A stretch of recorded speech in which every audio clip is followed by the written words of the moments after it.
Okay, picture this. Global diplomacy, it feels like it's hanging by a thread. There's this ticking clock, and honestly, the world seems to be holding its breath.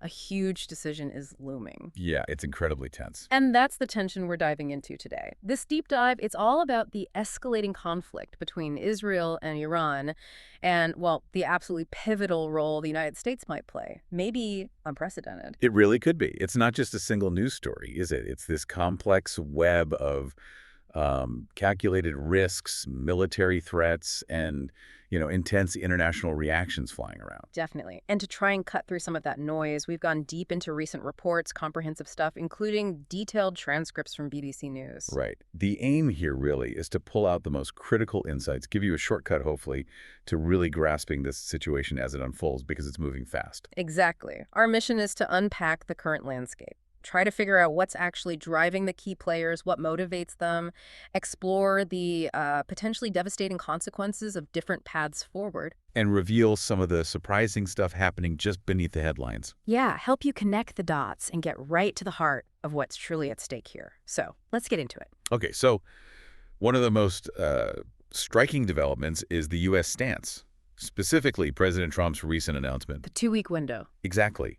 He's declared he will make a decision on whether to join Israel's strikes on Iran within the next 2 weeks. Now, that's not just a statement. It feels like a deliberate move, a gambit. It's a huge decision. And it injects this fascinating layer of strategic uncertainty, doesn't it? The White House press secretary has indicated Trump believes there's a, quote, substantial chance of negotiations with Tehran. It feels like he's intentionally leaving that door ajar even while tensions are, ratcheting up. But there's a condition. A very clear condition. Yeah. Iran would have to agree to stop all uranium enrichment. In return, they wouldn't be attacked by America's largest and most destructive weapons. But here's the catch. Right. There are no talks actually scheduled.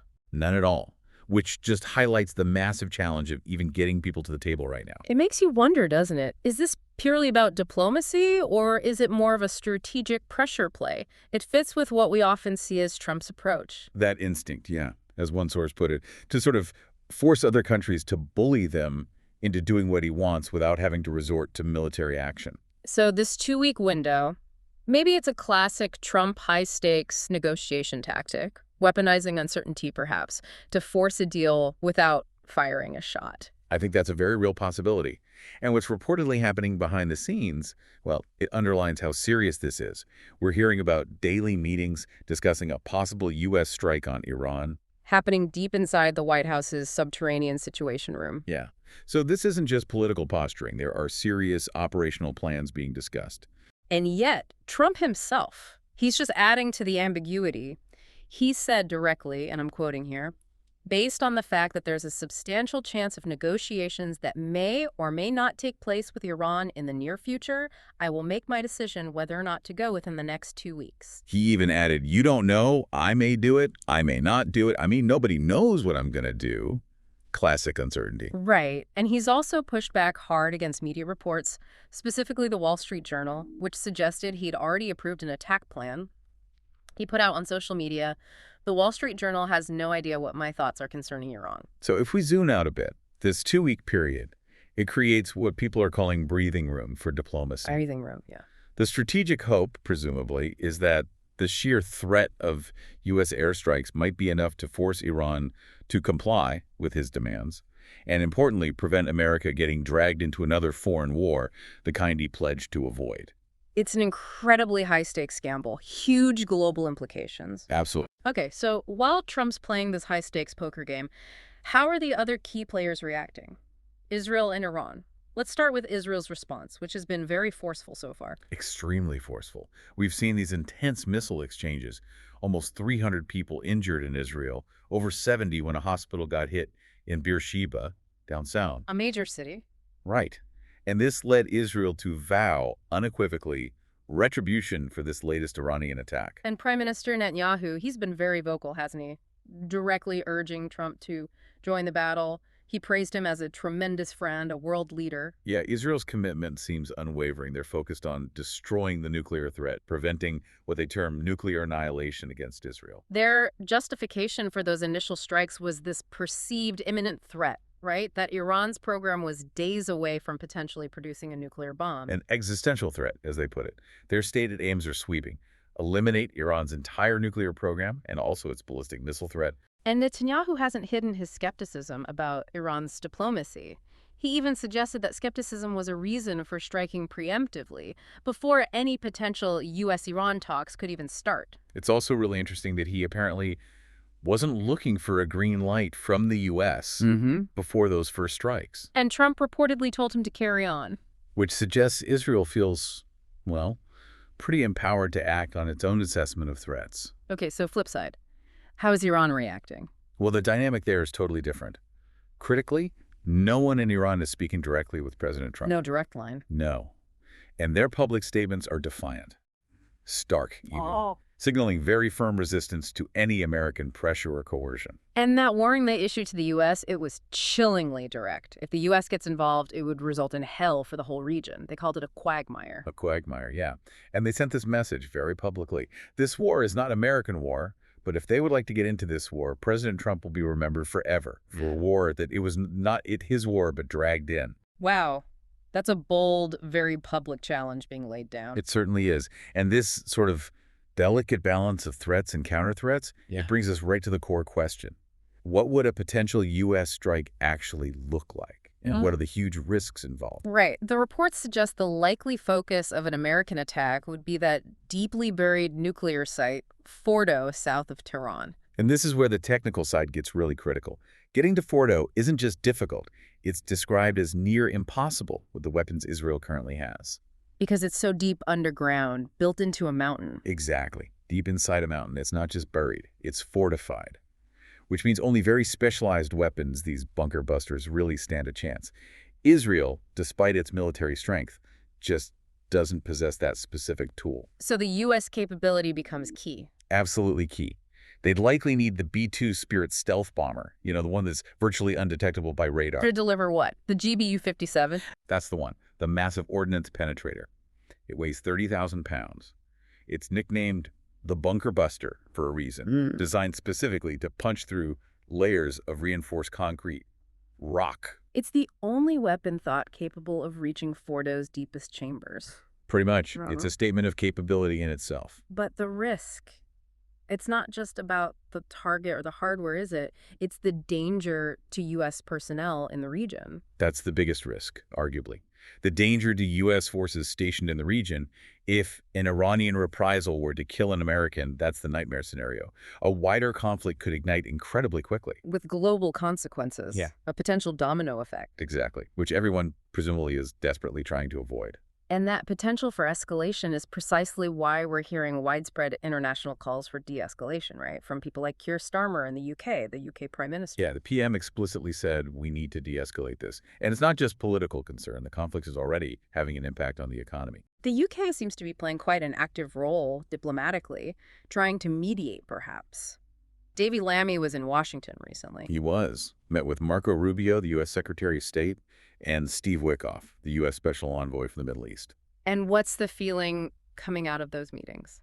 Well, the sense detected was that Washington emphatically would prefer a diplomatic solution. But, and this is crucial, they're quite pessimistic about the likelihood of getting to that. So military action remains on the table. Very much so, according to those reports. Yeah. And meanwhile, you've got the UK Foreign Secretary heading to Geneva for talks with Iran's foreign minister, alongside Germany and France, a multilateral push. And here's something that really resonates. Those historical parallels being drawn in Westminster, even by government figures, parallels with Iraq 2 decades ago. It's uncomfortable, isn't it? Talk of a Middle Eastern country, potential nuclear weapons development, threatened U.S. aggression. It definitely brings back echoes of the lead up to the Iraq War. Intelligence questions, justification for conflict. Yeah, serious echoes. And strategically, places like Diego Garcia, that base in the Indian Ocean, are being mentioned. As a potential starting point for those U.S. bombers if they were to head to Iran, it shows the logistical planning isn't just theoretical, it's quite advanced. What's also striking is the political division within the UK itself on this. You've got the Liberal Democrats calling for the legal advice, underpinning any potential UK involvement to be published, drawing that direct line to 20 years ago. Well, conservatives are arguing the UK should be much more bold in being willing to support an ally in Israel. It puts the prime minister in a really tough spot. Absolutely. It all boils down to that one potentially very real, incredibly tough question for the UK prime minister. At some point, the prime minister's phone could ring, and it could be Donald Trump saying, "Are you with us or not?" That is a big decision. Yeah. Wow. Huge. Okay, let's bring in another player. Russia. Maybe an unlikely mediator, but President Putin has offered to step in. He sent signals to Israel, Iran, and America. What's the Kremlin's game here? Well, predictably, Russian diplomats condemned the Israeli attacks on Iran's nuclear sites. Now, Russia and Iran did sign a strategic partnership agreement earlier this year. But does that mean they have to defend Iran? No, apparently the deal doesn't oblige Moscow to come to Tehran's defense. Yeah. But Russia has skillfully maintained good relations, too, with Israel. Putin's publicly said Russia has good ways to talk to different parties of the conflict. Playing all sides, perhaps? But is the U.S. biting? Are they accepting this offer to mediate? Doesn't seem like it. There's no sign of America, though, accepting Russia's offer to mediate. Yeah. Perhaps they're wary of Russia's motives, or just prefer direct channels or no channels. And what might those motives be? It's not purely about peace, is it? Well, what's revealing is that some in Russia apparently see positives from escalation in the Middle East. Positives? Like what? Predictions that higher global oil prices will boost the economy, and crucially, that the world's attention will be diverted away from Russia's war in Ukraine. So a strategic opportunism, rather than just a drive for stability, preaching de-escalation when it suits them. Seems that way. Yeah. But on the other hand, the idea of direct U.S. military intervention in Iran, and especially the prospect of regime change there, that is causing genuine alarm in the Kremlin. That's a red line for them, a fundamental shift in the regional power balance they don't want to see. Precisely. And this leads to this really stark, almost cynical contradiction. It is. While calling for de-escalation in the Middle East, Russia continues to wage war on its neighbor, on Ukraine, despite claims like, we never bombed civilians, we're just targeting military targets, Yes. objects, and infrastructure. We know that's not the whole story. Absolutely not. Yeah. We know there was a mass Russian attack on Kiev a couple of days ago. Drones and missiles and civilians were killed. This obvious contradiction makes Russia's attempt to portray itself as peacemaker a really hard sell. Okay, so wrapping this up, what does this complex picture mean for you, listening in? We've really tried to explore this incredibly intricate balance, tentative diplomacy, intense military readiness, these diverse, often contradictory international interests all crashing together. Yeah, it's been far more than just recapping headlines. Hopefully, a deeper dive into the pressures, the calculations, the huge decisions being weighed right now. And what really stands out, I think, is that duality you mentioned earlier, global players publicly calling for calm, for de-escalation. Yet simultaneously, they're preparing for, or even outright threatening, military action. It's a profoundly complex, even paradoxical situation. And that brings us to our final thought for you to maybe mull over.